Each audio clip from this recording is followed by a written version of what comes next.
que se llama la apostasía y el anticristo. La apostasía y el anticristo.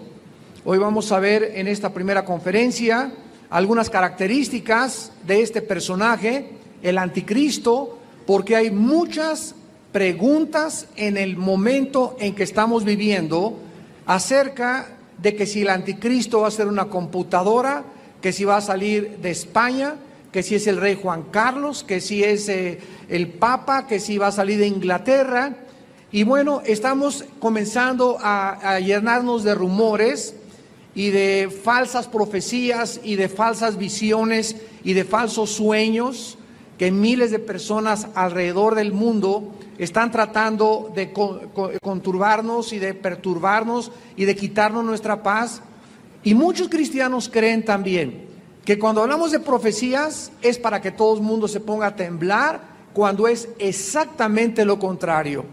Los apóstoles que escribieron en el Nuevo Testamento escribieron que cuando nosotros oyéramos que las cosas que están profetizadas comienzan a suceder, en lugar de que nos llenemos de temor, debemos de comenzar a llenarnos de un gozo, de una paz y de alentarnos de saber que el Señor está a la puerta.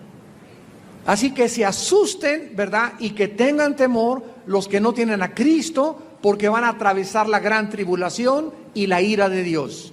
Gracias a Dios que nosotros vamos a ser sacados ya en cualquier momento, puede ser ahorita al acabar o a lo mejor a la mitad del mensaje o mañana o dentro de un mes, pero estamos, ¿verdad?, ante un arrebatamiento de la iglesia inminente, donde en cualquier momento nos vamos a reunir con el Señor y nuestras lágrimas serán secadas para siempre. Así que debemos ya hacer firme nuestra vocación y nuestra elección. Debemos ahora consagrarnos más que nunca para poder ser bendecidos más que nunca. Y en medio de tantas tinieblas que están ahorita cubriendo al mundo económicamente, políticamente, religiosamente, militarmente, etcétera, etcétera, la luz de nosotros es cuando debe de brillar más. Así que las tinieblas cubrirán al mundo, pero a nosotros nos resplandecerá la luz del Señor. La gente en el mundo entero ahorita está llenando otra vez las iglesias desde el 11 de septiembre del 2001 en los ataques a las Torres Gemelas. Durante los 6 meses siguientes al ataque se llenaron las iglesias casi en toda Latinoamérica y en Estados Unidos. Pasó otra vez y se enfrió la cosa y la gente se volvió a abandonar.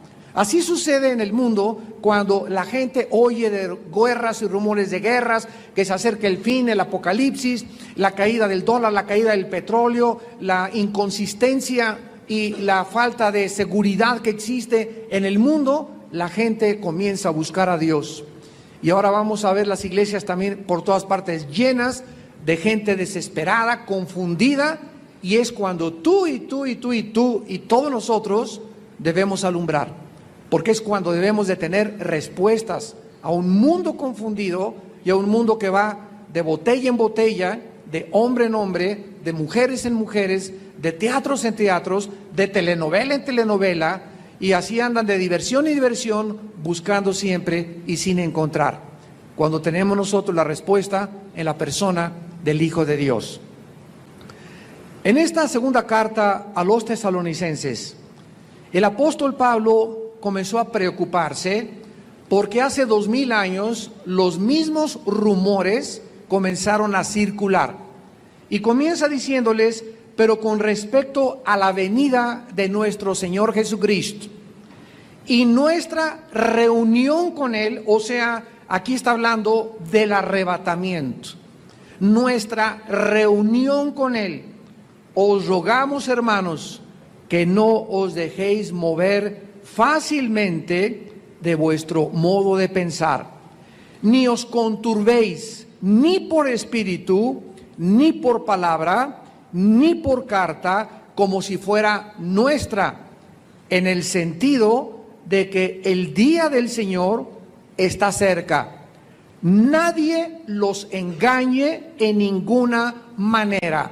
¿Por qué? Porque se nos dan 2 señales a continuación que tienen que suceder antes de que venga el Señor. 2 señales antes de que venga Cristo. Y dice así: no vendrá sin que antes venga, ¿qué cosa? Muy bien, lo primero que debemos esperar ahorita es la apostasía, de la cual vamos a hablar a continuación. Y en segundo lugar, y se manifieste el hombre de pecado, el hijo de perdición, al cual se refiere al anticristo, el cual se opone y se levanta contra todo lo que se llama Dios, o es objeto de culto, tanto que se sienta en el templo de Dios como Dios, haciéndose pasar por Dios. ¿No os acordáis que cuando yo estaba todavía con vosotros os decía esto? Y ahora vosotros sabéis lo que lo detiene, a fin de que a su debido tiempo se manifieste. En la segunda conferencia hablaré acerca de lo que está deteniendo el poder de la maldad. Vamos a abocarnos en esta primera conferencia en estos primeros 5 versículos. He oído continuamente en los últimos viajes que he tenido casi por toda Sudamérica y Estados Unidos de que viene un avivamiento. Prendo la televisión muchas veces y escucho a predicadores decir: viene avivamiento en Argentina, en Guatemala, en Panamá, se va a acabar la corrupción. Y yo me pregunto muchas veces si estas personas que están predicando conocen la Biblia.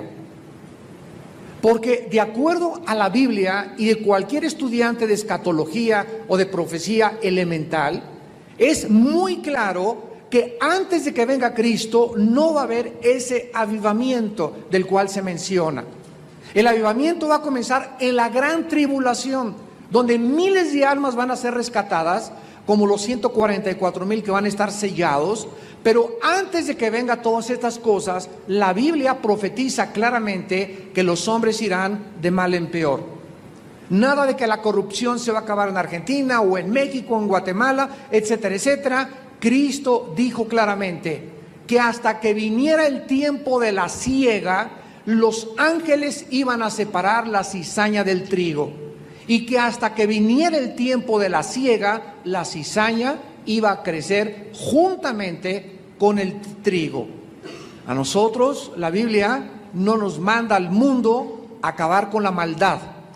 Se nos manda a nosotros, la iglesia, a impedir que la maldad crezca como pudiera crecer si no estuviéramos en el mundo.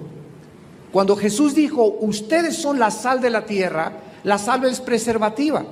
La sal a una carne podrida ya no la puede componer, pero si le pones sal a la carne, impide la putrefacción o impide que se descomponga con la más rapidez que podría hacerse si no tuviera la sal. Entonces nosotros estamos impidiendo con nuestro testimonio, influyendo en la política, en la televisión. Por cierto, esta semana nos hablaron de Televisa que quieren que grabe 2 programas para Semana Santa. Gracias a Dios por esto, que podamos continuar predicando la palabra de Dios. Y esta es la forma en la que nosotros ponemos nuestro granito de arena, hablando tantas barbaridades contra la gente que está hablando de Cristo, de la Biblia, del cristianismo, y de que venimos del chango, y que venimos de la evolución y de una selección natural, que el universo fue creado por una gran explosión del Big Bang, etcétera, etcétera. Y el mundo no tiene respuestas. ¿Por qué? Porque no conoce la Biblia. Y la Biblia es el único libro de los billones de volúmenes de literatura que existe que nos puede decir de dónde venimos, quiénes somos y a dónde nos dirigimos.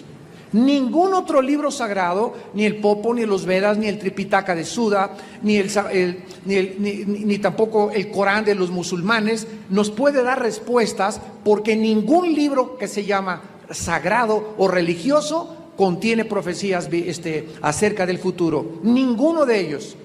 Las profecías de Nostradamus se equivocó el 85%. Se cumplieron 10 o 15, ¿verdad? Ahora sí, como decimos, de chiripada. Y cuando la Biblia nos dice que un profeta es cuando se cumple el 100%, si no, no es de Dios, sabemos cuándo es de Dios y cuándo no es de Dios. La Biblia dice en 1 Timoteo 4:1, el Espíritu dice claramente que en los últimos tiempos muchos apostatarán de la fe, escuchando a espíritus engañadores. En segunda de Pedro, capítulo 2, la Biblia dice que antes de que venga Cristo y en los últimos tiempos también, vendrían falsos maestros, vendrían falsos predicadores. No te asustes las barbaridades que oyes muchas veces en el radio o en la televisión. No todos los que somos cristianos. No todos los que estamos somos. Aquí mismo en esta iglesia hay 3 tipos de personas, y los que nos están viendo por televisión. En esta iglesia y en todas las iglesias hay ovejas, hay cabritos y hay mazacuatas y coralillos, lobos. A las ovejas se nos manda alimentarlas, a los cabritos convertirlos, y a los lobos, mazacuatas y coralillos y alacranes cazarlos y echarlos fuera. Entonces, en la iglesia no todos los que tienen la cara de San Anselmo son cristianos. Entonces, no te asustes de cuánta hipocresía hay en todas las iglesias, de cuántos falsos hermanos, porque la iglesia es una mezcla de trigo con cizaña. Así que no todos los que van a una iglesia son cristianos ni siguen a Jesucristo. A todas las iglesias entran espías, personas que causan divisiones, personas que atacan el liderazgo, personas que atacan la doctrina de una forma sutil. Dicen Judas, han entrado encubiertamente. Por lo tanto, contendamos ardientemente por la fe. Seamos celosos de la palabra, conozcamos la palabra, estudiemos la palabra sistemáticamente para que podamos nosotros verdaderamente poder defenderla. El apóstol Pablo, regresando a 2 Tesalonicenses, les dice una advertencia muy clara, porque los creyentes de Tesalónica pensaban que el día del Señor o el tiempo de los terribles juicios ya había comenzado. Y esta es la pregunta que me hacen ahorita en todos lados donde estamos dando seminarios de profecía. Acabamos de tener uno en San Diego, California, de 3 días, y lo primero que me dijeron es: hermano, la caída de la bolsa el 29 de septiembre, que cayó en 777 puntos, es una señal de la crisis internacional que nadie se esperaba, donde el 40%, escúchenme, el 40% de los billonarios del mundo se han suicidado. Los que más han perdido dinero han sido los multimillonarios y los billonarios. Podríamos creer que la clase media alta es la que fue más afectada, pero esto es increíble de Dios. O sea, si tú tienes un amigo que tiene $1 billón, ¿qué es lo que piensas? No, ya tiene asegurado su futuro, ¿no es verdad? Pero tú no sabes que ese $1 billón no lo tiene debajo del colchón. Para que tú tengas una idea de qué cantidad estoy hablando de dinero, Estados Unidos tiene una deuda de $3 trillones. ¿Ya lo apuntaste? $3 trillones. ¿Sabes cuánto es $1 trillón? Si tú dieras $1 por minuto, las 24 horas del día, los 365 días del año, durante 200 años, no alcanzarías a juntar $1 trillón. Repito, $1 por minuto, cada día, cada semana, cada mes, 365 días, en 200 años, dando $1 por minuto, no alcanzarías a juntar $1 trillón. $1 billón, ¿verdad? Son 1,000 millones de dólares. Y estos millonarios no tenían el dinero debajo del colchón, lo tenían en la bolsa de valores, en Wall Street. Y se vino abajo las acciones, se vino abajo la bolsa y perdieron hasta la camisa. De la noche a la mañana, su becerro de oro se derrumbó. Y es lo que Dios está haciendo, aplastando la soberbia de los que creen que el dinero es la felicidad y lo da todo.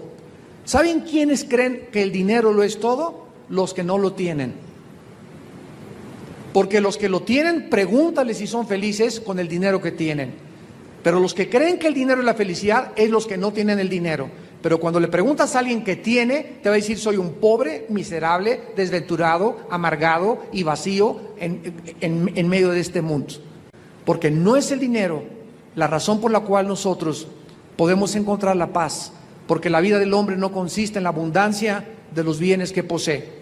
Y hay una ambición ahorita, y el mundo se dirige a una economía maléfica y satánica. Zacarías capítulo 5, el efa que comienza a volar y dice: esta es la maldad que va sobre toda la tierra, donde hay una ambición desmedida y los seres humanos se están deshumanizando.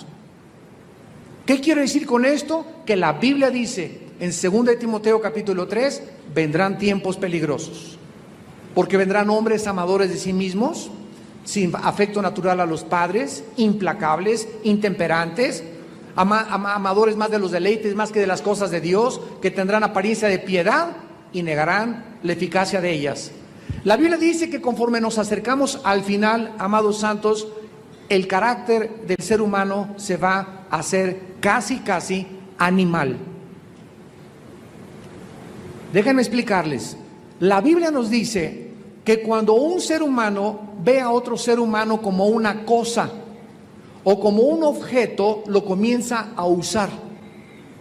Las cosas son para usarlas. Mi carro es para usarlo, mi cama es para dormir, la ropa es para vestir, pero yo no puedo usar a las personas. Y cuando tú a una persona la ves para a ver qué raja le sacas, o a ver qué negocio vas a hacer con ella, o te juntas con alguien por conveniencia de los beneficios económicos que tú vas a obtener de esa persona, tú estás convirtiendo a los seres humanos en cosas, en objetos, en tómala y déjala.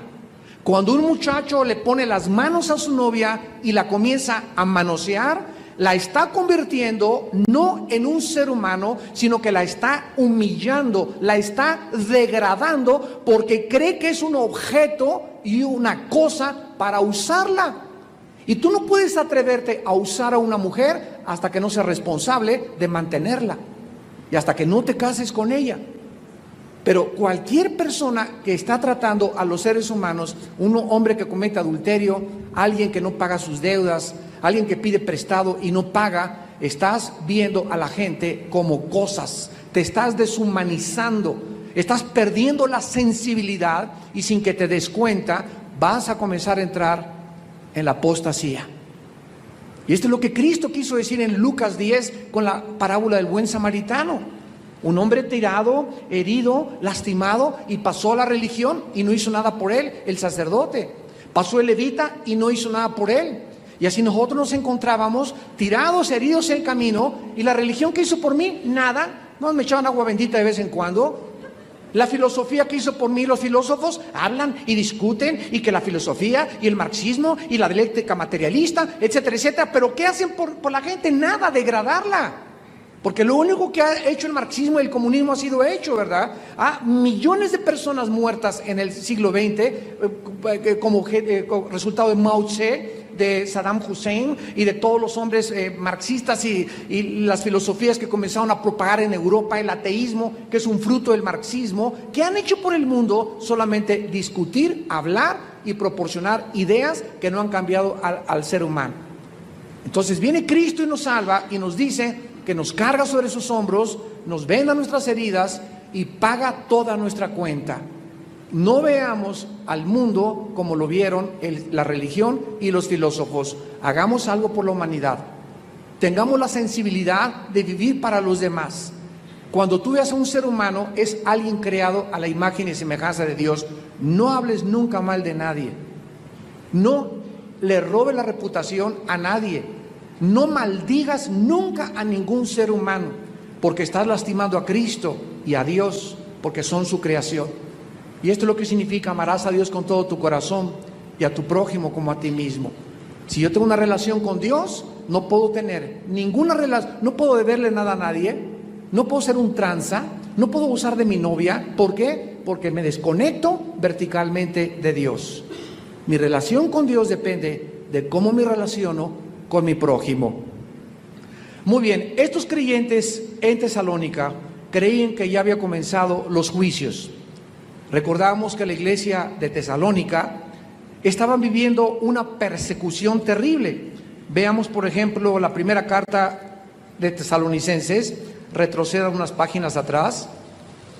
En la primera carta, capítulo 1, dice el versículo 3, y les dice Pablo: nos acordamos sin cesar delante del Dios y Padre nuestro, de la obra de vuestra fe, del trabajo de vuestro amor y de vuestra constancia en la esperanza en nuestro Señor Jesucristo, porque conocemos, hermanos amados de Dios, vuestra elección, pues nuestro evangelio no llegó a vosotros en palabras solamente, sino también en poder, en el Espíritu Santo y en plena certidumbre, como bien sabéis, como fuimos entre vosotros por amor de vosotros.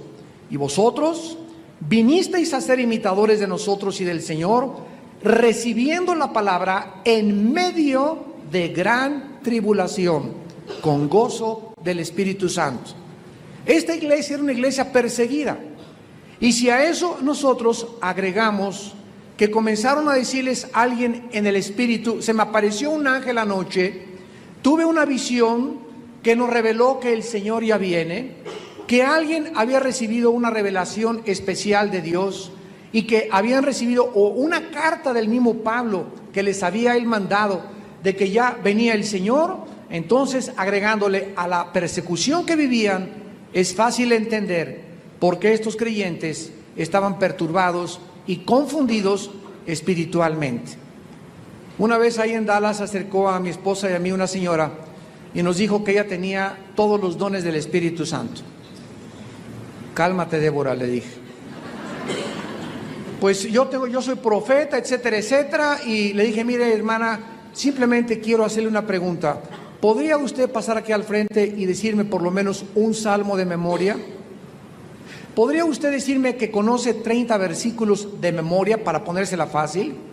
Porque mire, si cualquier persona que se diga profeta o que diga que tiene sueños, son personas regularmente que no estudian la Biblia ni la memorizan y quieren a la marucha que les venga una visión extrabíblica, que les venga un sueño y se creen personas especiales que van a tener revelaciones de Dios cuando ni siquiera viven, ni memorizan, ni conocen la Biblia. Y lo que el Espíritu Santo usa es la palabra de Dios. Es la palabra de Dios. Si alguien quiere buscar otro camino, otro atajo que no sea la palabra de Dios, vas a meterte en dificultades, porque es cuando van a poder ser engañados. Estos rumores que comenzaron a llegar a Tesalónica comenzaron a confundir a los cristianos, y vemos en primer lugar en el versículo 1 lo que el apóstol dice en la segunda carta, capítulo 2 de nuestro pasaje. Veamos el consejo que debemos escuchar nosotros también. Número 1, con respecto a la venida de nuestro Señor Jesucristo y nuestra reunión con Él, os rogamos, hermanos. Vemos que en primer lugar es una advertencia urgente, porque Pablo está rogando, no está pidiendo, está rogando. Les ruego, hermanos, el creyente verdadero debe enfocarse en el regreso del Señor y no en los juicios que sobrevendrán al mundo, porque si realmente tienes a Cristo, no tienes nada que temer. Entonces, nosotros no debemos estar esperando que el anticristo venga o que los juicios, ¿verdad? Debemos estar esperando ya en cualquier momento la venida del Señor. Dice en Tito 2, versículo 12, esperando y aguardando la bienaventurada esperanza y la venida de nuestro Señor Jesucristo. En segunda de Pedro, capítulo 3, versículo 10, dice la Biblia, el día del Señor vendrá como ladrón en la noche. Los cielos pasarán con gran estruendo, los elementos ardiendo serán deshechos, y la tierra y las obras que en ella hay serán quemadas. Puesto que todas estas cosas han de ser deshechas, ¿cómo no debéis andar en susto? ¿Así dice?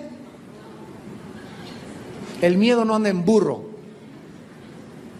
¿Qué dice Pedro? En vista de todas las cosas terribles que vienen en el mundo, debemos andar en santidad y en una manera piadosa de vivir. ¿Por qué? Porque mientras más santo seas, más paz tienes. No se puede en este mundo que vivimos tener paz Confía en el Señor y haz el bien, habitarás en la tierra y te apacentarás de la verdad. Lo leímos en el devocional en el Salmo 37. Confiar es la palabra hebrea bataj, con B grande, que significa permanecer seguros interiormente, tranquilos, que nada me perturbe, que se cayó el dólar, que se cayó el petróleo, que se cayó la torre, el ángel de la independencia, que tembló en Tamazachule, etcétera, etcétera. No me debe nada de lo que está a mi alrededor afectar mi vida interior. Mi paz os dejo, mi paz os doy, no tengan miedo. ¿Cuándo es cuando comienzas a pastillas tranquilizantes? Tu copita de whisky, tu tequila jimador, tu pericazo de coca, bachichazo de marihuana. ¿Cuándo es cuando comienzas a estar tranquilo y a gritar, irritable y nervioso y ya no lees la Biblia y en lugar de que te acerques más al Señor, te alejas más al Señor, que te va a llevar a la apostasía, de lo cual vamos a hablar? ¿Por qué? Porque solo la paz y la santidad nos dan la seguridad. ¿Qué dice Nehemías? El gozo del Señor es vuestra fortaleza. No podemos enfrentar con fuerza espiritual al mundo si no tenemos un gozo y una paz dentro. Porque una persona nerviosa, estresada, no puede enfrentar a su familia, a sus problemas matrimoniales, a sus problemas económicos. ¿Por qué? Porque es, ¿verdad?, un cerillo listo a arder. Es como una pepita en comal por dentro de tu corazón. Necesitamos tener la paz de Dios, que solo viene mediante la santidad. Vivan en santidad y en manera piadosa de vivir, y podremos enfrentar cualquier problema. Ángeles, demonios, principados, potestades, lo presente, lo porvenir, desnudez, falta de comida, todo lo podremos en Cristo, que nos va a fortalecer. En 1 de Juan capítulo 3 versículo 3 dice la Biblia: y si tenemos esta esperanza, nos purificamos a sí mismos, así como Dios es puro. Esta palabra reunión en segunda de Tesalonicenses, respecto a la venida y nuestra reunión con Él, es la palabra episu-nagoge. Episu-nagoge en el griego, que significa juntar para reunirse. Por eso sabemos que está hablando del rapto y no de la segunda venida al final de los 7 años de la gran tribulación. Entonces sabemos que está hablando del rapto porque está hablando de nuestra reunión con Él, que mencionó en 1 Tesalonicenses capítulo 4 del 13 al 17, que cuando Él venga seremos arrebatados, transformados, los muertos en Cristo resucitarán primero, y sabemos que se refiere al arrebatamiento. Los cristianos no vamos a atravesar la ira de Dios, y hay 3 pasajes principales que nos lo confirman. El primero está en Romanos 5 versículo 9: pues mucho más, estando justificados en su sangre, por Él seremos salvos de la ira. Teológicamente, cuando Cristo estaba en la cruz, la ira de Dios vino sobre Él. En lugar de que la ira de Dios me castigara a mí, castiga a su Hijo. En lugar de que yo fuera condenado, Dios condena a su Hijo. En lugar de que yo fuera arrojado al infierno, Cristo es y recibe el pago del pecado, la separación de Dios, el juicio de Dios, el castigo de Dios, y todo lo hace en mi lugar. Entonces, el que oye mi palabra y crea al que me envió, Juan 5:24, ha pasado de la muerte a la vida. Por eso la salvación no se puede perder, porque no podemos regresar nunca a un estado en el cual nos encontrábamos antes de Cristo, que es la muerte. Pasamos de muertos a vivos. Recibo la vida eterna. No es una vida temporal que si me porto bien voy a hacer esto, y si no pierdo la salvación, y me la estoy ganando y me la estoy perdiendo, y me sella el Espíritu Santo y me sella 3 o 4 veces, porque cuando me arrepiento vuelvo otra vez a tener la salvación, ¿verdad? Esto es una carencia total del conocimiento de la palabra de Dios. La salvación no se puede perder porque es una vida eterna, no es una vida temporal, y nunca nos la ganamos, nos las regaló Dios por su gracia y su misericordia. Entonces, la Biblia dice, en segundo lugar, en 1 Tesalonicenses 5:9. 1 de Tesalonicenses 5:9.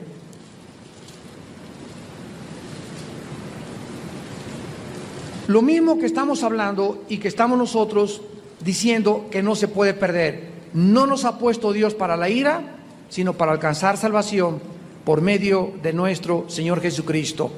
El cristiano, cuando peca, no pierde la salvación, pierde la comunión.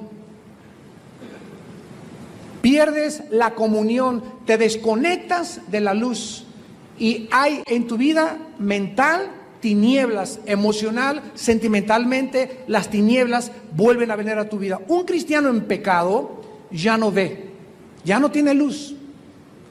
Y aunque él crea y aunque él venga a la iglesia, está desconectado del Padre. ¿Cuándo nos desconectamos del Padre? Cuando tenemos una relación equivocada con nuestra esposa, con nuestro esposo, con nuestros papás. Cuando en la relación del noviazgo hay bechos y abachos. Y están a punto, ¿verdad?, de cometer fornicación. Te desconectas de Dios inmediatamente. Vienes a la Biblia y no la entiendes.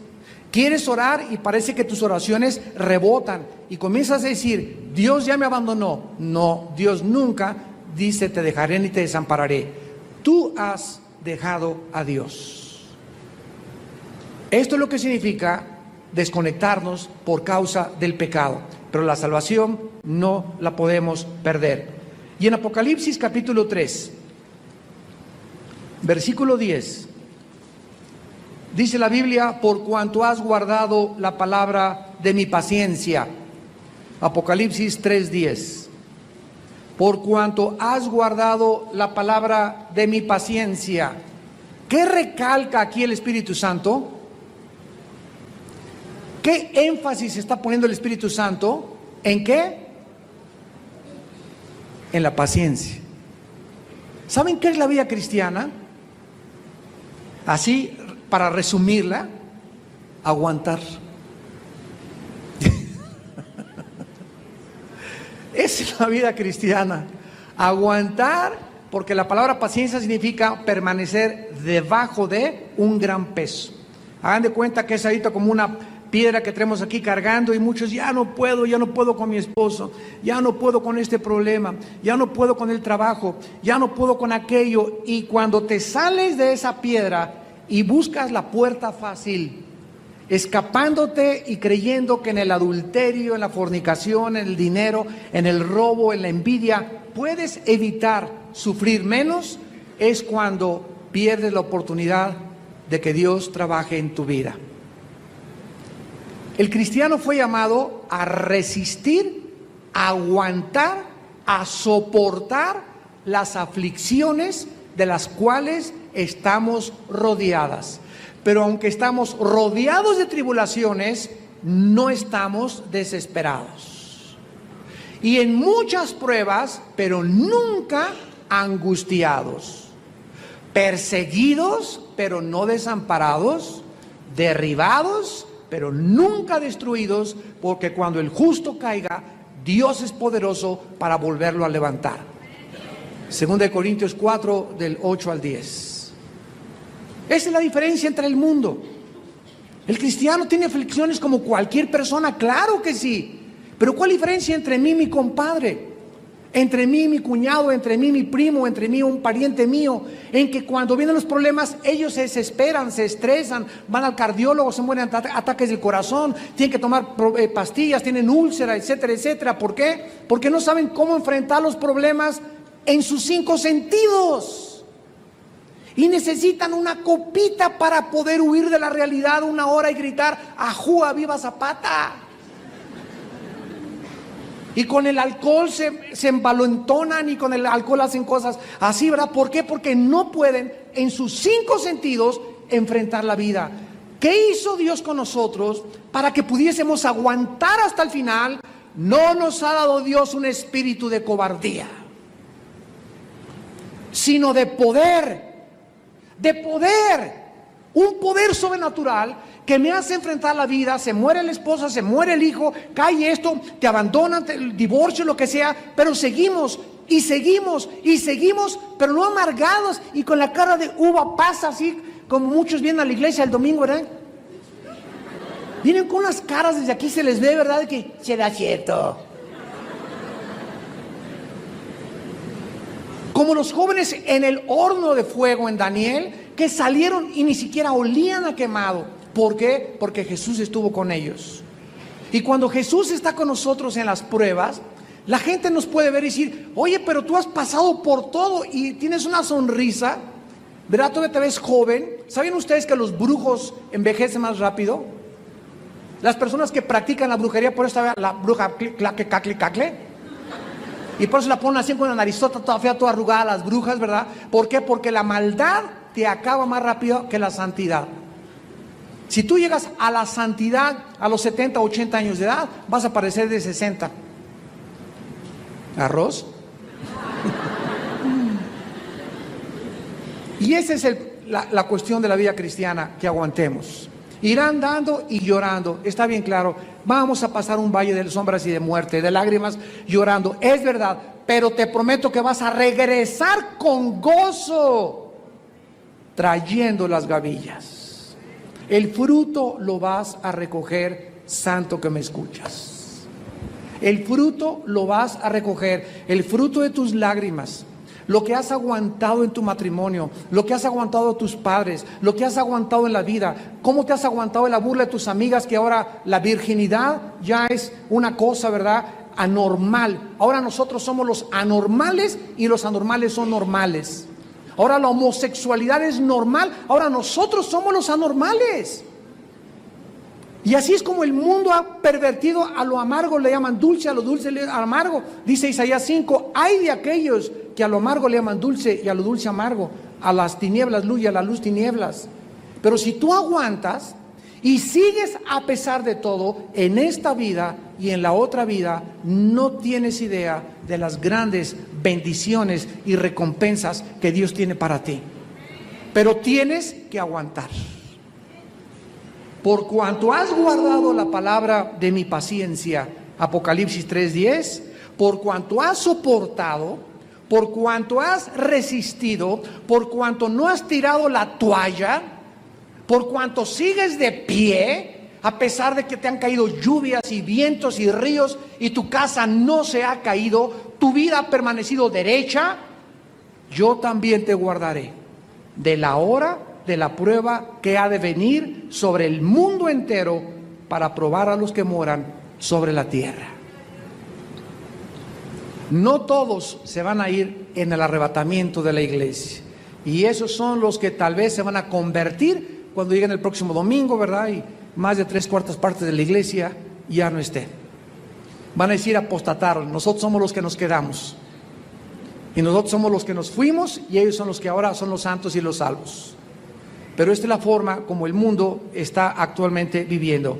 Y en segundo lugar, dice Pablo en 2 Tesalonicenses 2, que no solamente debemos esperar reunirnos con Cristo, más que estar esperando los juicios.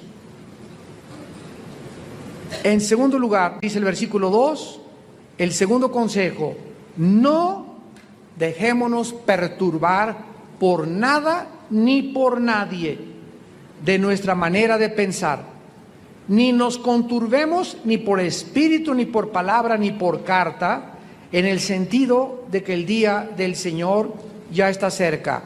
En otras palabras, no permitamos que lleguen a nosotros rumores, apariciones. Se me apareció Judas Tadeo y Juan Diego, revelaciones sensacionalistas acerca de cosas, y que el mundo se acaba en el 2012 y en el 2010 y en el 2014. No dejémonos llevar por estos rumores.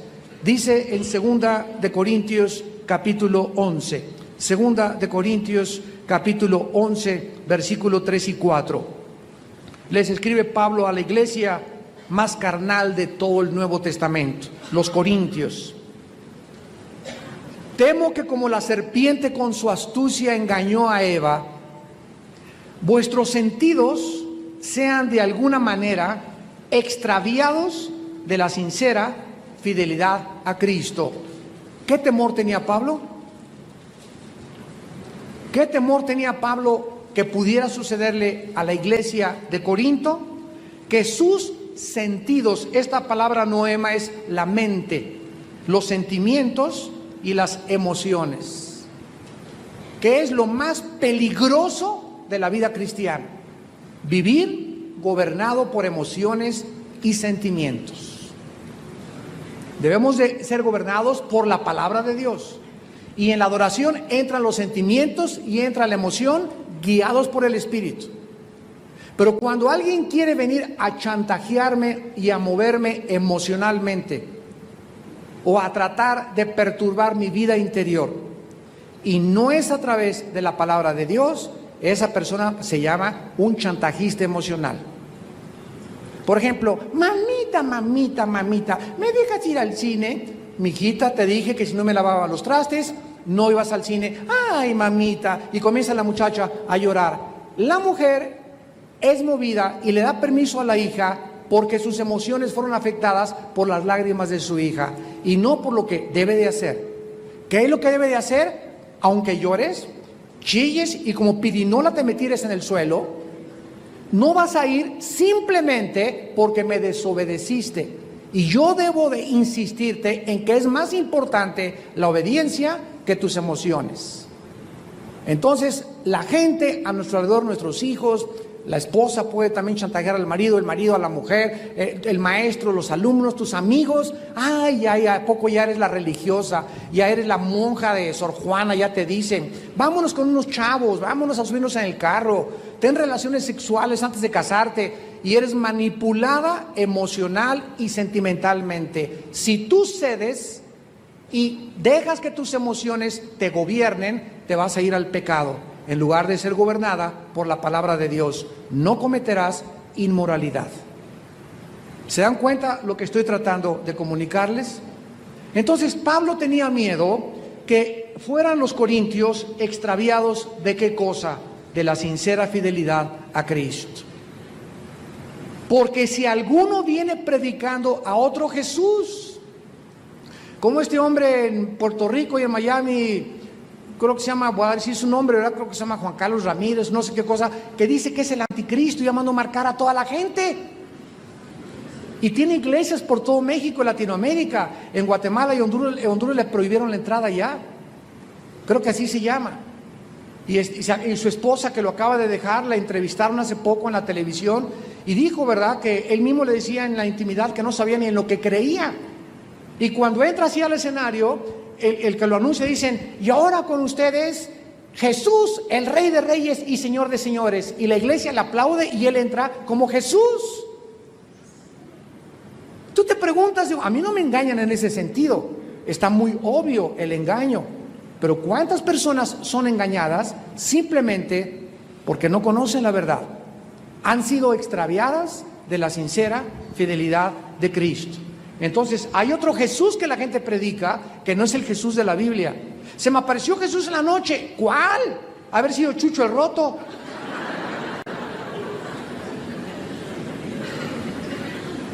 O si recibís otro espíritu, hay el peligro que los cristianos reciban espíritus malignos a sus vidas.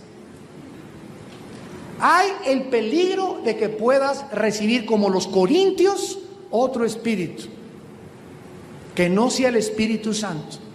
Estamos en un mundo, ¿verdad?, atiborrado de espíritus, millones de espíritus hay, así como agarras un radio y sintonizas la charrita del cuadrante, o sintonizas la 1440, según como manipules la perilla, así según tu espíritu puede sintonizar a un espíritu chocarrero, a un espíritu familiar, a un espíritu mentiroso, y si tú le haces caso y no lo checas con la palabra de Dios, eres engañado. Y no fue Jesús, ni San Judas Tadeo, ni tampoco Juan Diego el que se te apareció, ni el que te lo dijo, fue un espíritu engañador. En Gálatas, capítulo 1, versículo del 8 al 9, el apóstol Pablo les dijo a la iglesia de Galacia la misma advertencia con diferentes palabras. Y dice así, Gálatas, capítulo 1, versículos 8 y 9. Mas si aún nosotros o un ángel del cielo les anunciare otro evangelio diferente del que les hemos anunciado, sea anatema. Como antes hemos dicho, también ahora lo repito, si alguno os predica diferente evangelio del que habéis recibido, sea anatema. Hace algún tiempo vi en la televisión a un hombre que traía una cruz como un estigma de sangre. Lo entrevistaron en México en diferentes canales de televisión. Y traía este estigma y científicamente decía él que ni los doctores sabían cómo le apareció la cruz. Cuando lo entrevistaron, dijo que se le apareció un platillo volador, una nave espacial, y que salió como una virgen que le dio un mensaje para la humanidad.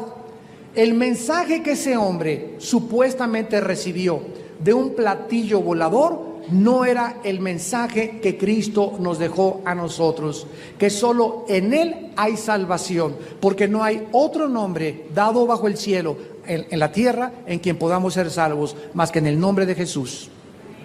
Cualquier otro nombre es un falso Mesías, es un falso profeta, no viene de Dios. Inmediatamente cualquiera se hubiera dejado guiar, una cruz aquí, es un santo, vamos a hincarnos, a traer una veladora inmediatamente a ponérsela a los pies. Y sin embargo este muchacho, ¿verdad?, estaba poseído por una potestad satánica, engañando a los que no conocen la palabra de Dios y creyendo otro mensaje diferente al que la Biblia nos ha dado. Los mormones. ¿Cómo se fundó la secta de los mormones? Un hombre llamado José Smith, 1890 más o menos, se le apareció un ángel y el ángel le dijo: yo soy moroni y quiero decirte que tengo un mensaje y que se lo des a tu esposa.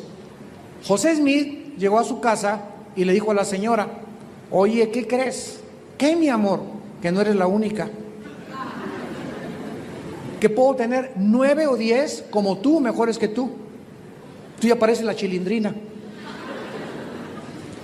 ¿Qué te parecería que tu esposo te dijera eso mañana cuando te amanecieras? Le romperías la maceta en la cabeza, ¿verdad? ¿Por qué? Porque conoce la verdad.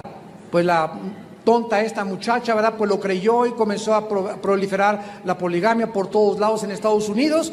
Y el ángel le dijo: ve a un monte y vas a encontrar 2 piedras, el Purín y el Turín, en egipcio cuneiforme, en lenguaje antiguo, y vas a traducirlo, y de ahí salió el libro del Mormón, donde casi el 70% es una versión de la King James americana. Y después escribió el libro La Perla de Gran Precio y Doctrinas y Convenios, que tienen la misma autoridad, de acuerdo a los mormones, en la palabra de Dios. Entonces, ¿qué le pasó a José Smith? No leyó Gálatas 1, 8 y 9. Le creyó a un ángel que le predicó un evangelio diferente al que está escrito en la Biblia. ¿Ven el peligro en el cual nos encontramos? Estamos rodeados de engaños. No todos los milagros que veas son de Dios, acuérdate de eso. Que se apareció en un buñuelo la Virgen, imagínense nada más. Si hasta cara y chamuco tenía el buñuelo. Que en la puerta se apareció esto, que en el árbol, y ahí va la gente, pobre gente, ¿verdad? Pobre gente. Tenemos que tener misericordia de ellos. Qué fácilmente somos engañados. Pero nosotros no estamos en tinieblas, por el amor de Dios, para que seamos engañados. Somos hijos de la luz. Debemos de conocer la verdad, porque vivimos los tiempos más peligrosos de toda la historia. Y en tercer lugar, dice esta palabra, que el versículo 3, que hay 2 eventos antes de que venga Jesucristo. No nos dejemos engañar, pues, por falsas visiones y falsas profecías. Veamos la palabra engañar. Número 1, va a suceder en el mundo la apostasía. La apostasía es la palabra apistemi en el griego. Apistemi, que literalmente significa, o etimológicamente, sin fe o sin creencia, y significa separarse o alejarse o abandonar el camino de la verdad y seguir otro camino diferente. Esto es lo que significa un apóstata. una persona que se aleja de Dios, que se aleja de la Biblia, que comienza a creer revelaciones, otras cosas, otras filosofías, y sin que se dé cuenta ya está lejísimos del camino de Dios. Y la idea que se nos da aquí es que en esta época va a haber millones de seres humanos que se decían cristianos, se decían que iban a la iglesia, que se van a rebelar, van a abandonar y se van a separar de la verdad. Quiero decirles algo con todo mi corazón. En los últimos 15 años he visto esta apostasía como nunca jamás en los viajes que he tenido. Hace 20 o 25 años nunca se cobraba por un evento cristiano. Hace poco me hablaron unos pastores de una iglesia de Sudamérica. Oiga, hermano, queremos aquí en el centro de convenciones un seminario, queremos una campaña. Y lo primero que me preguntaron, ¿cuánto cobra? ¿Cómo que cuánto cobro? Les contesté. ¿A qué se refiere usted? Sí, ¿cuánto cobra? ¿Cuáles son sus honorarios, hermano? ¿Mis honorarios? ¿Por qué me pregunta eso? Le voy a preguntar a este presidente de la Alianza de Pastores de un país muy grande en Sudamérica. Y me contesta, es que en los últimos 2 o 3 años, los predicadores que hemos traído nos cobran $500 la noche. Uno nos piden 5 hotel de 5 estrellas, otros que en la mañana tienen que tomar queso cottage con uvas nada más, y que les paguemos, cuando vienen músicos, nos cobra la cantante, con todos los músicos, que les paguemos el avión, el hotel 5 estrellas, y que les demos el pasaje y una ofrenda a cada quien, y nos piden por lo menos $5,000 para poder venir. Yo le contesté a este hermano, enojado así, pero como un volcán comencé a sentir dentro de mi corazón, y le dije, esas personas no son siervos de Dios, se llaman mercenarios del evangelio. ¿Quién se atreve a cobrar?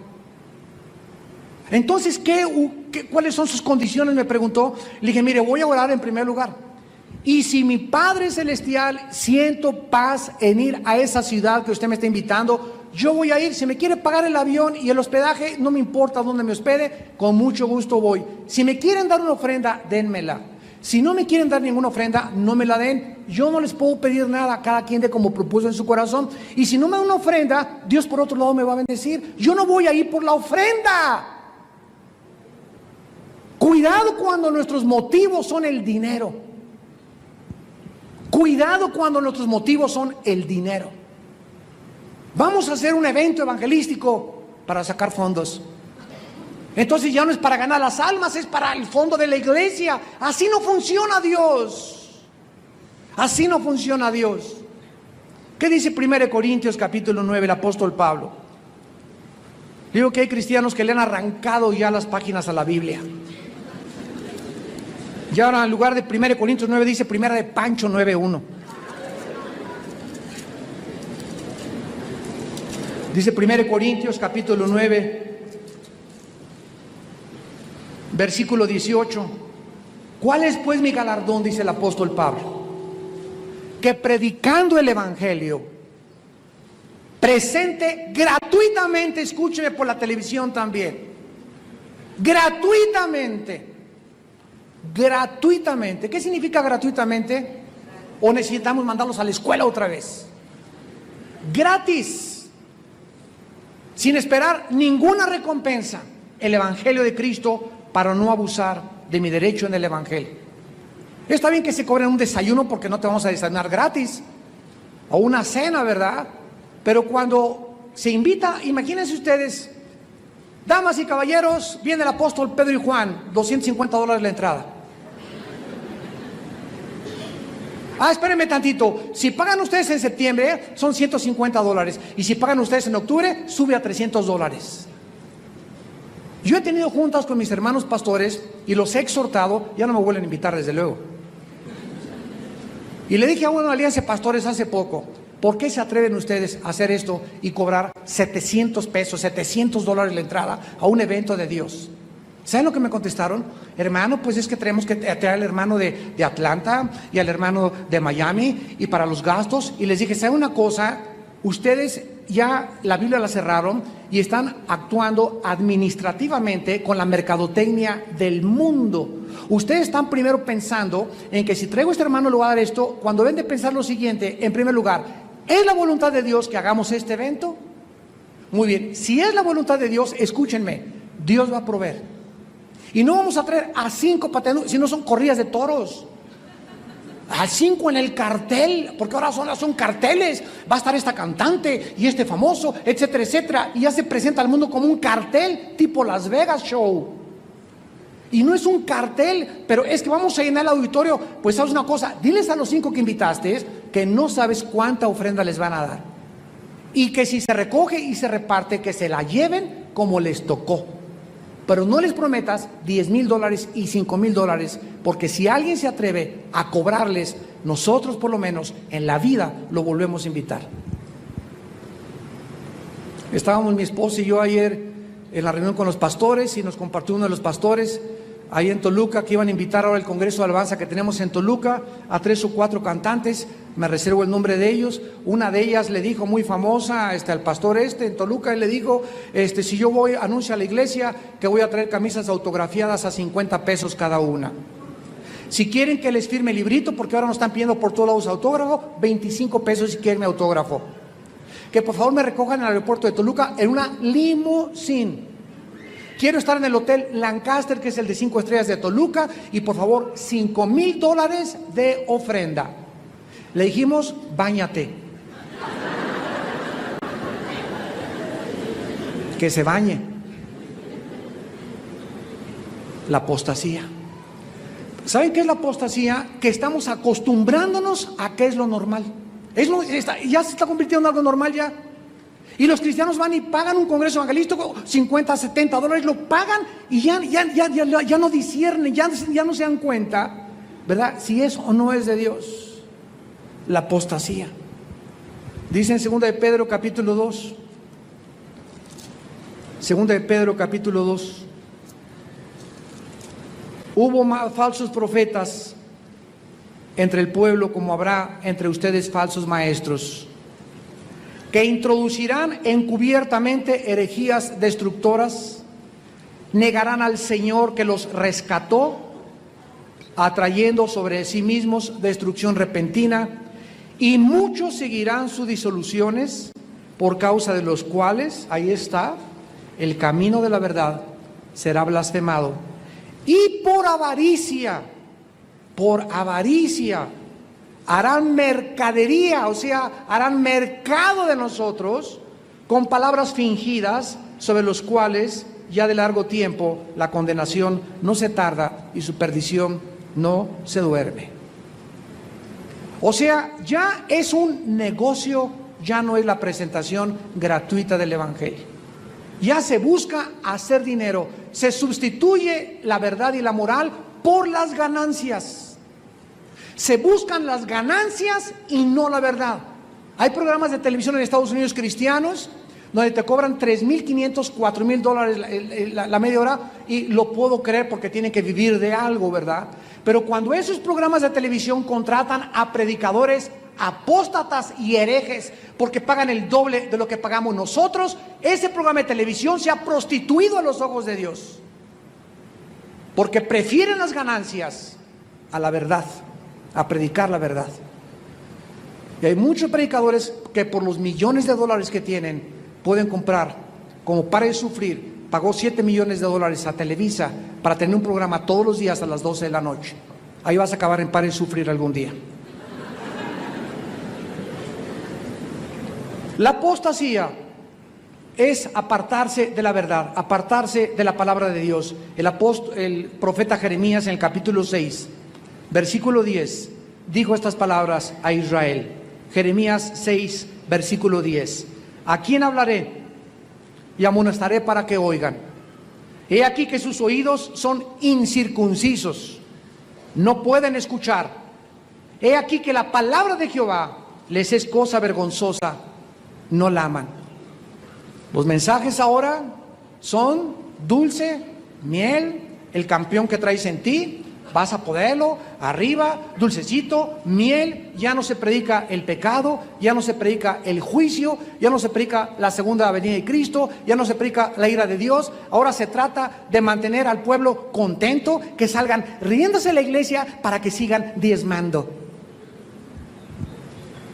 La apostasía. La apostasía. Nos hemos alejado de la verdad. Y está bien predicar el amor de Dios, pero también la ira de Dios.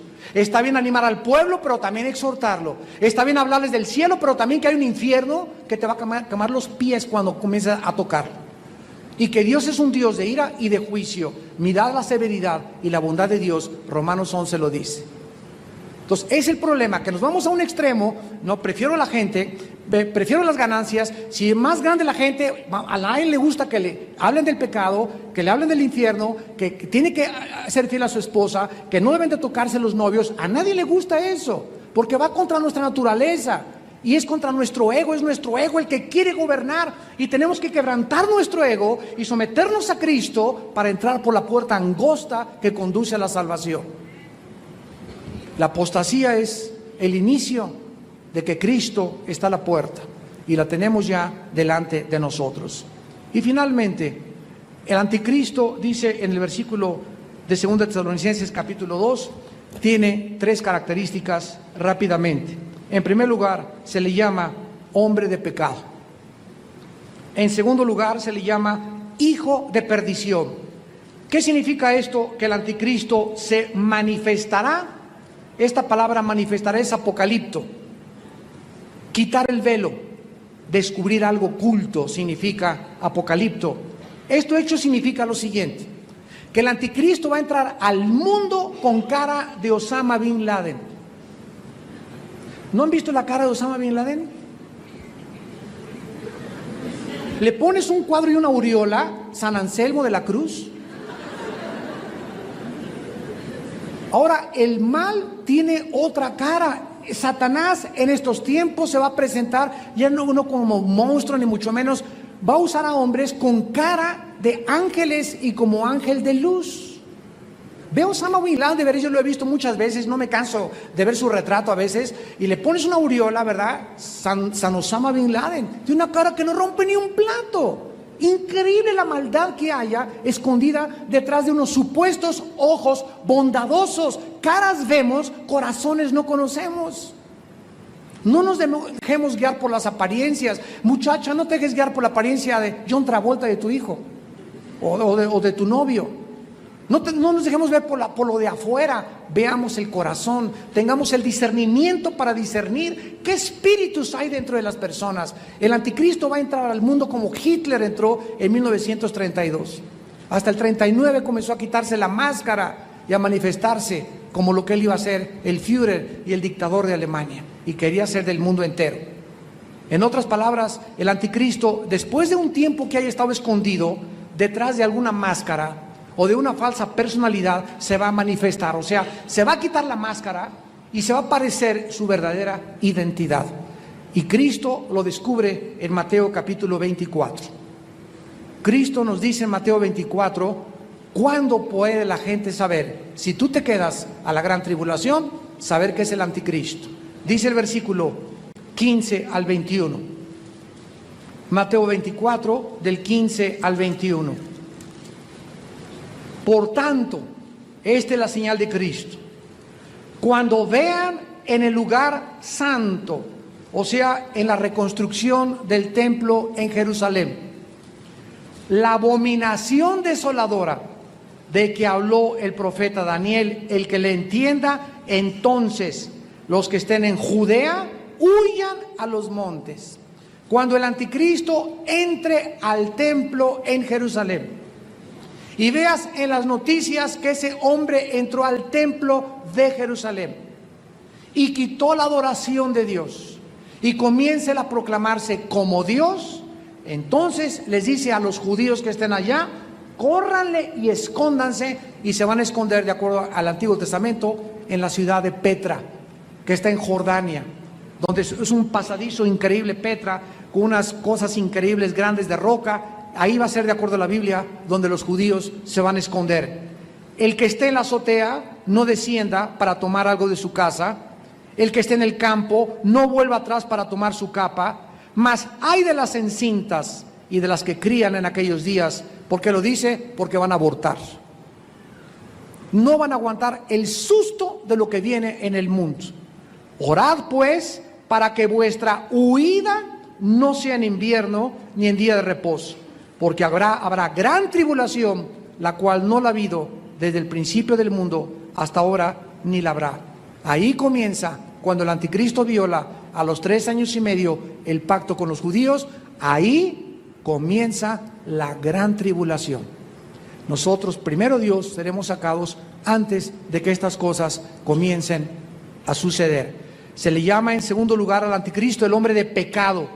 ¿Por qué? Porque es el hombre que va en contra de la moral, en contra de la justicia, en contra de la caridad, en contra de la humildad. Y estamos con la conferencia acerca de la apostasía y el anticristo. Esta segunda sería la segunda parte, la primera la compartí en el primer servicio. Los que no estuvieron aquí en la primera conferencia, pueden ustedes conseguirla, pero era importante que le diéramos una secuencia por lo largo que es este tema y la importancia de que los cristianos sepan en la hora que nos encontramos y que el anticristo no va a ser una computadora, un estado, una nación. No es el rey Juan Carlos de España, ni el Papa, ni en Inglaterra, y que sepamos en qué tiempo nos encontramos proféticamente hablando. Dice en la segunda carta a los Tesalonicenses, capítulo 2, con respecto a la venida de nuestro Señor Jesucristo y nuestra reunión con Él, os rogamos, hermanos, voy a dar un breve resumen de la primera conferencia. Aquí está hablando del arrebatamiento de la iglesia el apóstol Pablo. ¿Cómo lo sabemos? Por la frase, nuestra reunión con Él. En la carta anterior, en la primera carta a los Tesalonicenses, dijo que cuando Cristo venga, nos reuniremos con Él en el aire. En Juan capítulo 14, Jesús dijo, voy a preparar lugar y vendré y os tomaré. Que es la palabra griega, ¿verdad? Reunirse o venirse conmigo. Y esto va a ser en el aire. Cristo viene en el aire, no toca la tierra hasta la segunda venida, al final de la gran tribulación y de la ira de Dios. Entonces Pablo está hablando acerca del arrebatamiento, de cuando nos vayamos a reunir con Él. Y se nos advierte en el versículo 2 que no nos dejemos mover fácilmente de nuestra manera de pensar, que tampoco nos conturbemos en espíritu, ni en palabra, ni en carta, aún como si fueran los apóstoles, en el sentido de que el día del Señor está cerca. Que nadie os engañe en ninguna manera, porque no vendrá antes que venga la apostasía y se manifieste el hombre de pecado, el hijo de perdición. Pablo nos hace una advertencia muy somera y muy severa y urgente. Tienen que suceder dos cosas para que el Señor venga por nosotros. Uno, la apostasía, que fue el tema que cubrimos anteriormente.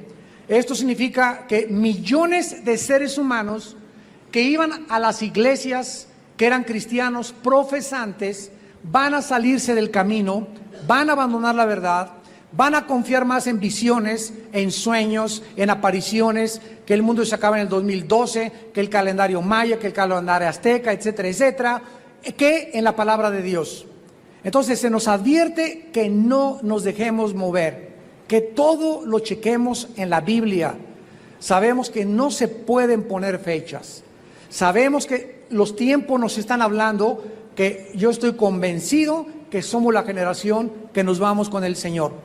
¿Por qué? Por los cambios climatológicos, la caída económica internacional profetizada en Apocalipsis 18, Zacarías 5, en Jeremías 50, 51, etcétera, etcétera, por la grande apostasía que hay de las iglesias, cómo el evangelio se está cobrando para entrar a oír el evangelio, las barbaridad de herejías, de predicaciones que escuchamos, de falsos profetas, de falsas visiones, etcétera, etcétera, donde nos damos cuenta que se está diluyendo la verdad. La gran mayoría de las iglesias que últimamente he visitado, me he dado cuenta que casi más del 60 o 70% de los cristianos que vienen a la iglesia no traen la Biblia en la mano. No voltees a ver si la traes, te vas a ventanear. vienen a la iglesia sin la Biblia. ¿Por qué? Porque está acostumbrando, y no es nada malo poner los versículos en las pantallas, pero te acostumbras a verlos en las pantallas y a no buscarle y ver dónde se encuentra y comenzar a familiarizarte con la palabra de Dios. Entonces es importante, ¿verdad?, que la Biblia la traigamos a la iglesia. Cuando vayas al banco, una Biblia chiquita. Yo en el baño tengo una, en mi carro tengo otra, en mi moto Harley Davidson tengo otra, y por todos lados tengo una de estudio, es con la que predico, otra etcétera, para hacer apuntes, otra griego con hebreo, y al ratito te das cuenta, ¿verdad?, que nuestra vida gira alrededor de la Biblia. En mi oficina tengo otra Biblia, y pues necesitamos siempre ser hombres de la palabra de Dios. Entonces los cristianos se están acostumbrando a ya no leer la Biblia, no consultar la Biblia y esperar visiones, sueños, revelaciones extrabíblicas, donde vas a ser engañado, porque si algo va a usar el Espíritu Santo, va a ser la Biblia. Porque es la Biblia el instrumento de Dios. Toda palabra es inspirada por Dios para redarguir, corregir, instruir, a fin de que seamos hombres de la palabra. Entonces Dios usa la Biblia para hablarnos, revelarnos, formarnos, vivificarnos, consolarnos, fortalecernos, y la fe viene por el oír, y el oír por la palabra de Dios. Entonces no esperes que se te aparezca Juan Diego en la noche, o acabes consultando a Walter Mercado, o vayas a consultar a un brujo al Teposteco o a Tepoztlán o lo que sea, porque simplemente vas a acabar como el rey Saúl, apostatando de la fe y buscando ayuda y oír voces que no vienen del Espíritu de Dios. Esto es lo que el apóstol Pablo trata de impresionar en nuestro espíritu en estos primeros 3 versículos. Ahora bien, en el versículo 4, que es aquí donde comenzamos nuestra conferencia, este hombre de pecado, el hijo de perdición, que se refiere a la persona del anticristo, se menciona en este versículo 4 su carácter de 3 maneras. En primer lugar, dice que no vendrá sin que venga la apostasía, y el versículo 4, que el anticristo se va a oponer, va a resistir, va a ir en contra de todo lo que se levanta o lo que se llama Dios o es objeto de adoración. Este es el principal significado de la palabra anti. Apúntalo, significa en contra de o en el lugar de. Entonces, anticristo significa alguien que se pone en el lugar de Cristo, o que toma el lugar de un Mesías, o que se autoproclama que Él es el que tiene la solución para la salvación y para los problemas humanos, y al mismo tiempo en el que Él toma esta posición, Él está en contra totalmente de la persona de Jesús. Porque Jesús dijo en Juan 15:5, separados de mí, nada podéis hacer. Así que tengamos cuidado en esta época en que vivimos, porque acabamos de ver otro ejemplo en el nuevo presidente de los Estados Unidos de Norteamérica. Estados Unidos de Norteamérica, de acuerdo a la Biblia, lo venimos diciendo desde hace muchos años, no iba a figurar, bueno, ni siquiera Estados Unidos aparece en la Biblia. Por ahí los versículos que han querido sacar, que las torres de Nueva York son el Apocalipsis 18, que es la gran ciudad de Babilonia, son barbaridades, son herejías. No aparece Estados Unidos en la Biblia en ninguna parte. Aparece Irán, Irak, aparece España, aparece Grecia, aparece Jordania, aparece Líbano, aparece Siria, aparece la China, pero no aparece Estados Unidos. Aparece Europa, naciones de África, pero Estados Unidos no aparece. ¿Por qué? Tal vez alguna guerra nuclear, tal vez esta economía no se van a volver a levantar, y si se levantan se van a enorgullecer más. Pero el principal problema es el siguiente: como Estados Unidos está en decadencia, más que nada moral, ahora que salió el presidente Bush, el pueblo americano se olvidó totalmente de Dios y comenzaron a escuchar a un hombre que dijo que traía las soluciones, que tal vez las tenga, para resolver la crisis económica. Cuando Estados Unidos votó por este candidato, ¿verdad?, por Obama, no estaban votando por él, sino estaban votando en contra de los principios de la moral. Porque este hombre dijo: yo estoy a favor del aborto, a favor de los homosexuales, a favor de la investigación de las células madres, a favor de la clonación, a favor de todo aquello que va en contra de la moral cristiana. Dios hizo lo mismo que en 1 Samuel 8. Ya no queremos, le dijeron, que tú nos gobiernes. Y Dios le dijo a Samuel: les voy a dar a Saúl, les voy a dar lo que quieran, porque esta es la manera de trabajar con Dios. Cuando tú rechazas a Dios y tú buscas algo, Dios te entrega para que tú encuentres lo que tú estás buscando. Es una forma tremenda en que Dios abandona al ser humano. Entonces Dios les ha dado una persona aquí en Estados Unidos donde ellos verdaderamente lo consideran un Mesías, un Salvador.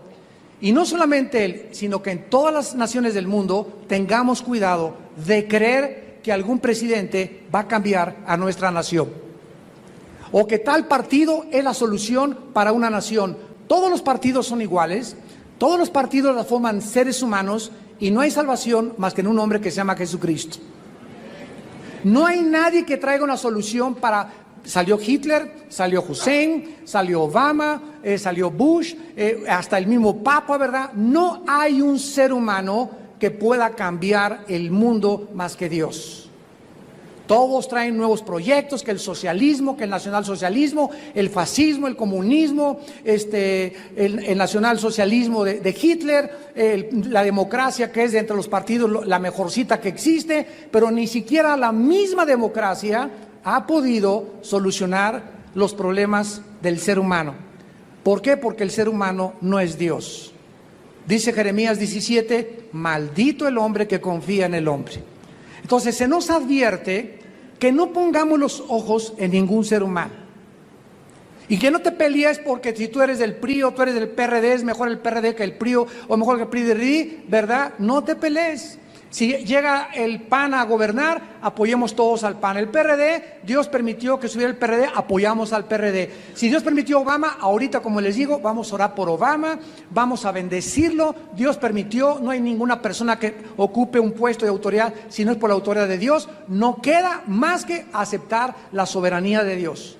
Así como puso a Nabucodonosor Dios y permitió que Hitler tomara el poder en Alemania para castigar a Alemania y Europa, Dios usa muchas veces los gobernantes para sus propios fines soberanos. Entonces, esta es la actitud de un cristiano. El que sea el gobierno que tengamos, tenemos que orar por él. Tenemos que someternos a las autoridades y obedecer a las autoridades establecidas por Dios. Este hombre, el anticristo, va a ponerse en el lugar de Cristo. Se va a oponer a todo el contenido moral, que es la base de toda sociedad. Hace algunos años, un hombre llamado Friedrich Nietzsche, que en el año 1900 aproximadamente murió, se levantó y escribió un libro que se llama Zaratustra. Así habla Zaratustra, y decía: Dios está muerto. Este hombre Nietzsche dijo lo siguiente: la moral, la mansedumbre, la humildad y la fidelidad son características o virtudes totalmente retrógradas. Se necesita en la sociedad que vivimos ir en contra de ser humilde, de ser manso y de ser fiel a nada ni a nadie. Y él estaba totalmente atacando las virtudes que Cristo proclamó, que era manso y humilde de corazón. ¿Qué le pasó a este hombre, Friedrich Nietzsche? Bueno, a los 42 años se volvió homosexual.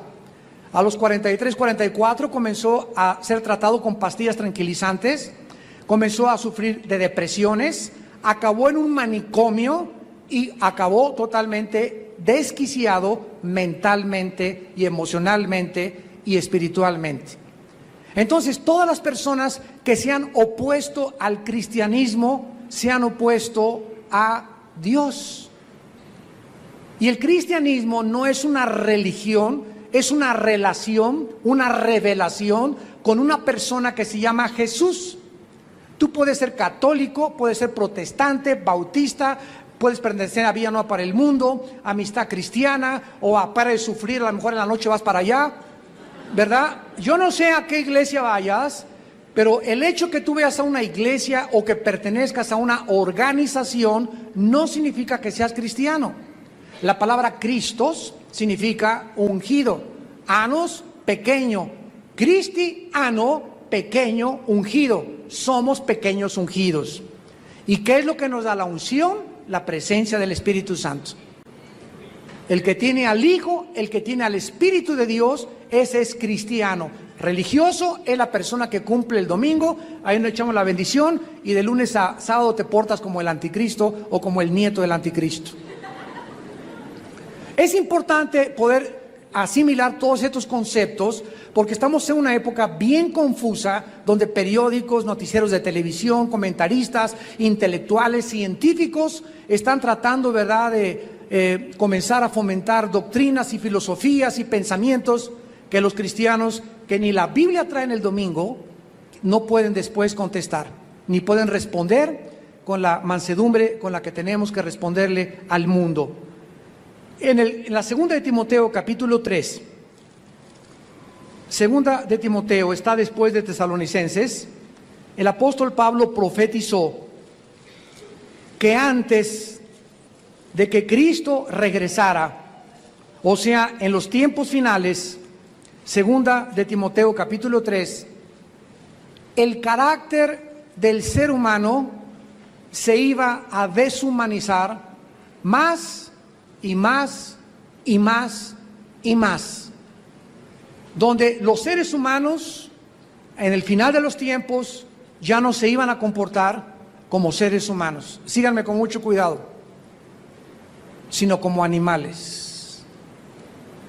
Se iba a perder la humanidad, la sensibilidad por otro ser humano, la violencia, los crímenes, los secuestros, los adulterios, los abortos, iban a aumentar porque íbamos a descender a un nivel inferior al mundo, al reino animal. Los animales, por naturaleza, cuidan a sus hijos, por naturaleza les son fieles a la pareja, menos los alacranes que se comen a la mamá, con la excepción de los alacranes.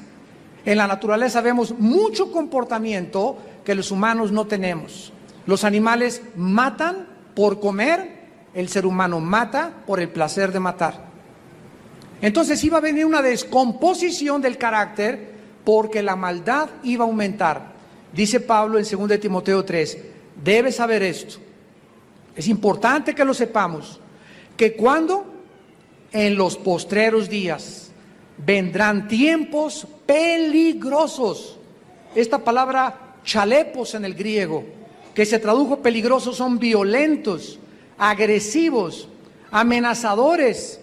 ¿Quién podría imaginarse en la República Mexicana que el ejército tendría que entrar a operar en las calles, a tomar las comandancias de policía, a militarizar la frontera, a ayudar al gobierno federal por el increíble aumento de la violencia y la criminalidad en nuestra amada y preciosa República Mexicana? ¿Quién se iba a imaginar eso? ¿A qué grado de maldad hemos llegado donde nunca en la historia había sucedido eso? Nunca en la historia habías ya podido, ya no puedes salir a la casa, la gente con autos blindados, ya no sabes a quién van a robarte, qué daño te van a hacer. Los seres humanos ya no ven a los seres humanos como personas, sino como animales, como objetos. Ya los seres humanos se están cazando unos a otros, se maltratan unos a otros, se lastiman unos a otros. Estamos totalmente autodestruyéndonos, peor que los animales. ¿A qué grado de violencia y de maldad ha llegado el mundo? Que en Estados Unidos, desde hace 5 años, el 80% de los crímenes son de menores de 17 años de edad. Y hay niños asesinos de 12, 10 años que están planeando matar a toda su familia. Matando a los maestros, matando en las universidades, matando en las escuelas. Esto no se había visto antes. Siempre ha habido maldad, siempre ha habido derramamiento de sangre, pero no con la insensibilidad con la que estamos viendo actualmente, donde ya es a nivel internacional. España acaba de ser declarado la nación número 1 en Europa en consumo de cocaína. la nación número 1 en abortos, la nación número 1 en divorcios y la nación número 1 en depresión mental. España. Nuestros misioneros en España, Daniel y Silvia Leal y Marcelo en Italia, nos acaban de mandar un correo. Dice, está tan mal Europa y hay tanta degradación moral que tú te subes a un camión en Madrid o en España o en Barcelona o en Milán o en Florencia, etcétera, etcétera, y ves a los chavos, ¿verdad? Ya no ven a las mujeres con ojos de amor, sino con una lascivia. Ya ven a la mujer con ojos de animales. Solamente su cuerpo, sus pechos, sus caderas, lo único que ven es la carne. Ya no hay esa sensibilidad de ver el espíritu de una mujer, la sensibilidad, y las mujeres iguales.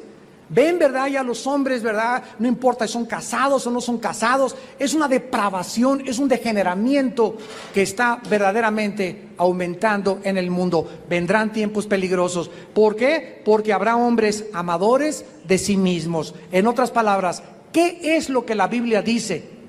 Y fue escrito hace 2000 años, damas y caballeros, acerca de la deshumanización.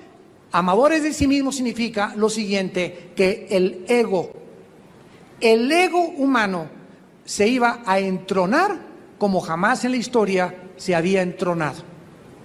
Los césares romanos hace 2000 años dijeron que eran dioses. Hitler dijo que era Dios. Saddam Hussein dijo que era Dios. Napoleón también se endiosó. Pero ahora es al pueblo, la gente común y corriente, los jóvenes, los matrimonios, se creen dioses. Hay un ego tan grande en los matrimonios que dicen, me voy a divorciar. No les importa absolutamente lo que piensen los hijos, las consecuencias traumáticas de los hijos, las lagunas que van a dejar de problemas psiquiátricos a los hijos. Lo único que me interesa es que tu padre no me hace feliz, voy a buscar un hombre que me haga feliz. Tu madre no me hace feliz, voy a buscar una mujer que me haga feliz. ¿Y los hijos qué? Como ping pong, ¿con quién se van? Tú te vas conmigo, tú te vas con tu madre, echamos un volado a ver con quién se van.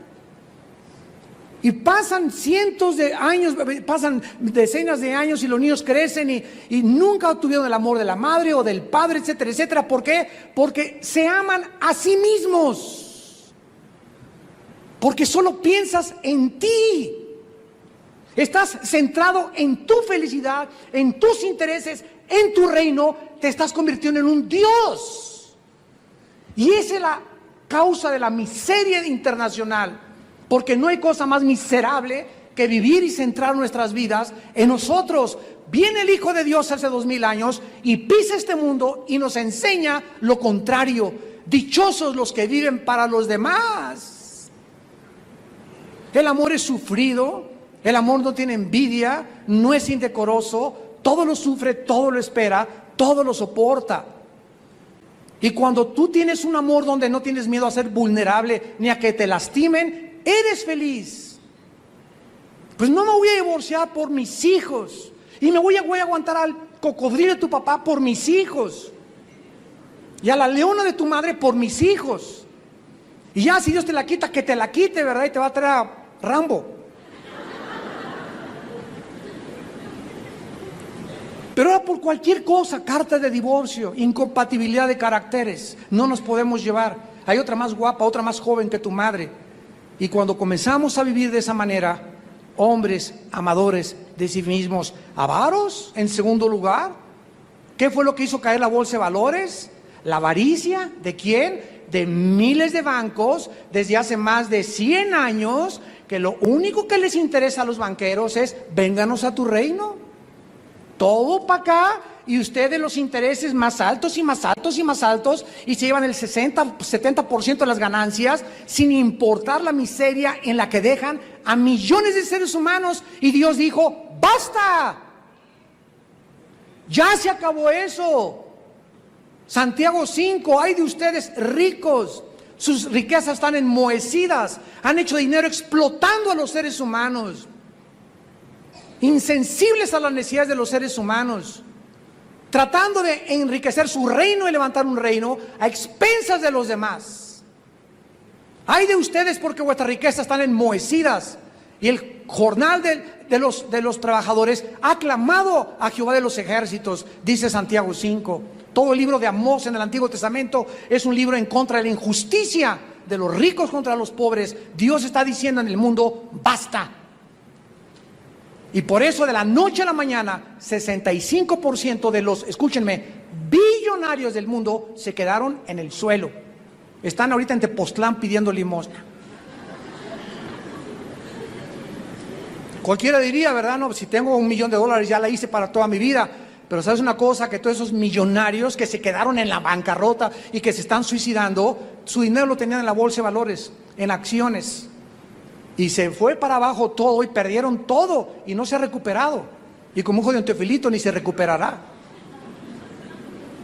El que no tiene dinero ve al campesino que está en el banco y se cayó la bolsa de valores. ¿Y qué? Tengo mis tamalitos y mis totopitos. ¿Qué? Cayó el dólar, ¿verdad? Tengo mi vaquita y mi chivito. Que se preocupen los que tienen el dinero. Y creemos nosotros que los campesinos y los pobres son más infelices que los que tienen dinero. ¿Cuántos de ustedes creen que porque tienen dinero o porque eres rico, eres feliz? ¿Sabes quiénes son los que hablan así? Los que no tienen dinero. Pregúntales a los que tienen dinero si son felices, te van a contestar que no son felices. Los únicos que dicen que con el dinero está la felicidad son los que no lo tienen. Porque los que lo tienen saben muy bien que no es la fuente de la felicidad. La vida del hombre no consiste en la abundancia de los bienes que posee, dijo Jesús. En segundo lugar, este hombre, el anticristo, se va a levantar como Dios. Se va a sentar en el templo de Dios como Dios. Desde el principio de la humanidad, de la creación universal, porque antes de Adán y Eva existía otro mundo que se llamó el mundo de los ángeles y de los que ahora son demonios. Tal vez, y lo más seguro es que esta tierra, este planeta, estuvo habitado antes que nosotros, los seres humanos. ¿Cómo lo sabemos? Porque en el versículo 1 dice, en el principio Dios creó los cielos y la tierra. Apúntalo, la palabra tierra es Eretz, con E de Enrique y Z, Eretz, que significa tierra seca. Y en el versículo 2 dice que la tierra estaba cubierta de agua. Espérame tantito, ¿qué pasó? ¿Qué pasó entre el versículo 1 y el versículo 2? Que se inundó la tierra. Y además estaba desolada y vacía. Y dice Isaías que Dios no creó la tierra desolada y vacía. Y además había tinieblas en la tierra. Y en el principio no había tinieblas, Dios es luz. Y además el Espíritu se movía en la faz del abismo.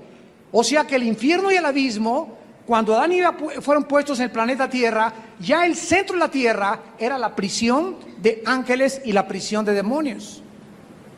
Y Satanás, dice la Biblia, tuvo un reino, y un reino no puede haber reino si no hay súbditos.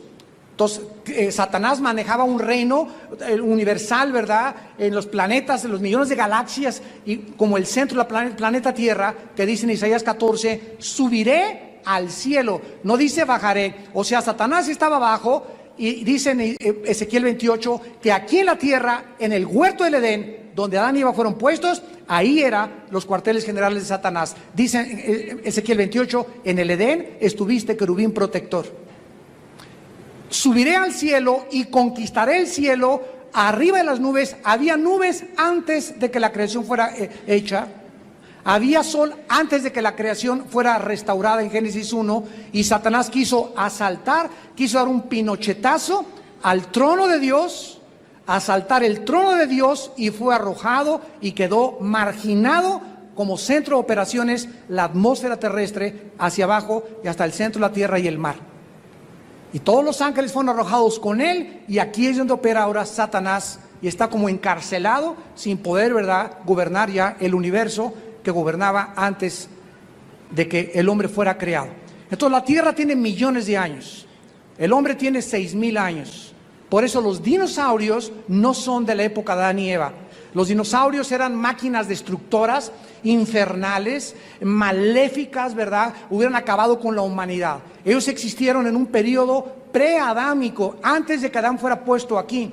Los fósiles nos hablan que los dinosaurios tienen 15 billones de años. Y la Biblia nos dice que el ser humano tiene 6,000 años nada más, en las genealogías de Adán y Eva hasta nuestros días. Entonces la tierra tenía ya millones de años de existencia. Por eso no hay contradicción entre la antropología y la arqueología y la Biblia. No hay ninguna contradicción, porque hubieron animales. Los dragones, ¿quiénes son los dragones? ¿Cómo es posible que esté el dragón en la China como símbolo? ¿Qué es un dragón? Es una serpiente con patas y con alas. Y dice en el libro de Job, hablando de los dragones, que escupían fuego, que había fuego en sus ojos, y jamás ha habido un fósil, porque hay fósiles de las columnas vertebrales de los dinosaurios, pero el dragón era un dinosaurio, era el famoso Godzilla, que es un dinosaurio o una lagartija o una víbora con alas y con patas, y que es el dragón, el símbolo de Satanás. Entonces, en el mundo preadámico había dragones, había dinosaurios, unas aves gigantescas que los arqueólogos y los antropólogos, si estudiaran la Biblia, y como no conocen la Biblia y quieren solamente consultar a Carlos Darwin, no han podido encontrar quién construyó las pirámides de Egipto. ¿Saben quién construyó las pirámides de Egipto? Dile a tu maestro, le regalo 100,000 pesos y me lo contesta. Lo mando en un barco al Caribe, maestro. Han pasado 6,000 años y ¿saben lo que nos han dicho los maestros? Que en la época la paleozoica y mesoambránica y la época de bronce existía el hombre cromañón, el hombre de Pekín, el hombre de Neandertal. Cuando la historia nos muestra que los que hicieron las pirámides de Egipto tenían conocimientos de física, matemáticas y de astronomía que ni siquiera en el siglo XX tenían, cuando ni el telescopio se había descubierto. Y las pirámides tienen más de 10,000 años que las hicieron. Más de 10,000 años. Las piedras de Stonehenge en Inglaterra, ¿quién las puso para que pudieran pesar y hacerlas así y luego así, que pesan más de 15, 20 toneladas? ¿Qué aparatos usaban cuando en el desierto, ni en Egipto, ni en Inglaterra había ni siquiera la palanca habían descubierto?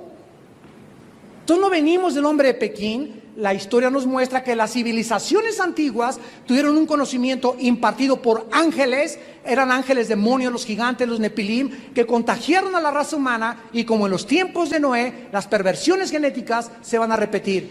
Y ahorita acabamos de oír, ¿verdad?, que ya se autorizaron en Estados Unidos la investigación de las células madres. De ahí brincamos a la clonación y aparecen los monstruos de Apocalipsis en la quinta trompeta, capítulo 9.